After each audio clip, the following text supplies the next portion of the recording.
Hey, thanks for checking out my video. Today we're going to make some salted caramel sauce.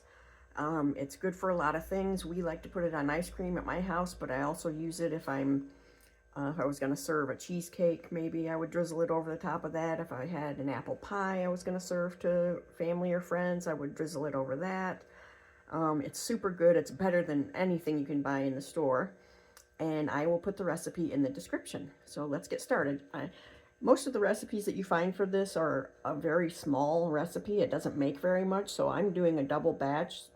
You can cut this in half if you want, but I figure since I'm going to the trouble to make it, I might as well make a decent amount. So I've got 2 cups of just granulated sugar here,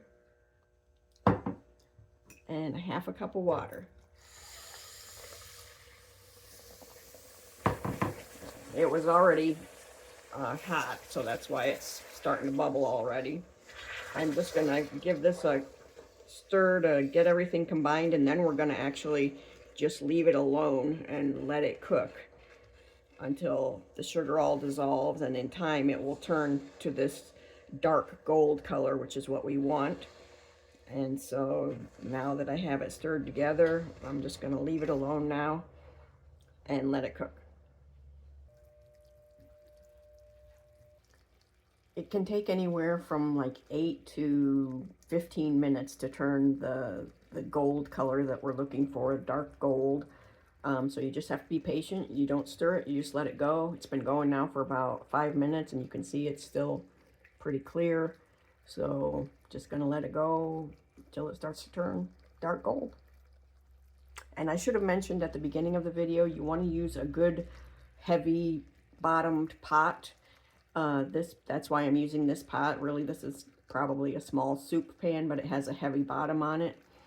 And I was doing a double batch, and when you put the butter in and when you put the cream in, it kind of bubbles up, and so you need to have a bigger pan than you think you do, because it is gonna boil, bubble up, and you don't want to burn yourself or have it go over the edge or whatever. So got to give it a little more time, and I'll speed the video up so you don't have to watch for 10 minutes. You can see now that it's gotten sort of light gold, but we want it a little darker than that, so you just have to be patient, and it'll get there eventually. If you get sugar crystals around the edge while it's cooking, just kind of push those crystals back down into the hot mixture, but still don't stir.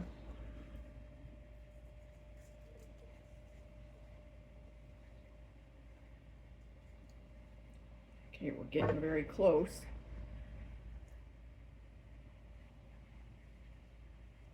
It's getting to be that dark gold color, about the color of honey. So I'm going to turn my heat off, because this burner thing that I use keeps going for a little while after you turn it off. And I'm going to start putting the butter in now. I'm going to put about half of it in and whisk it, and then I will put the other half in and whisk it.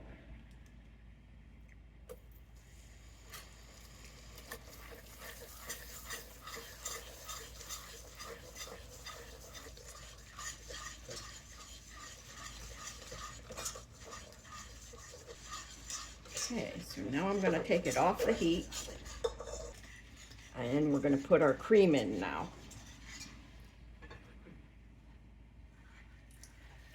And I warmed this cream up a little bit so that it didn't go totally crazy. Like, see how it's bubbling up like crazy?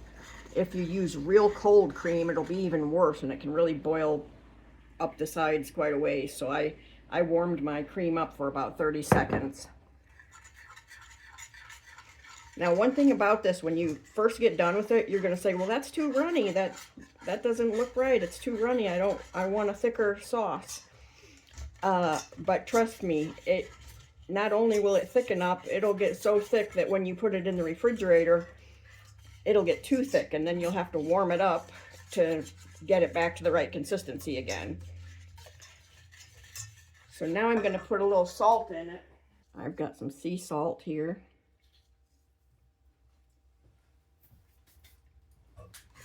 And if you don't like salty caramel, you can leave the salt out, but I think that's part of what makes it good.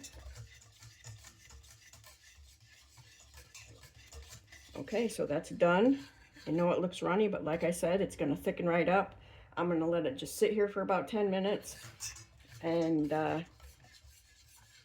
then it'll be ready to put on some ice cream. Okay, so you can probably see that it's still really warm actually, but you can see that it's thickened up quite a bit. It really covers the spoon.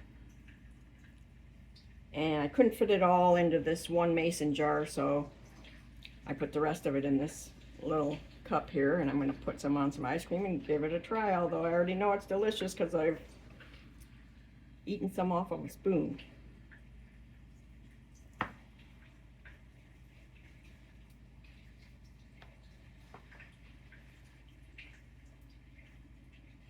Oh my God, it is so good.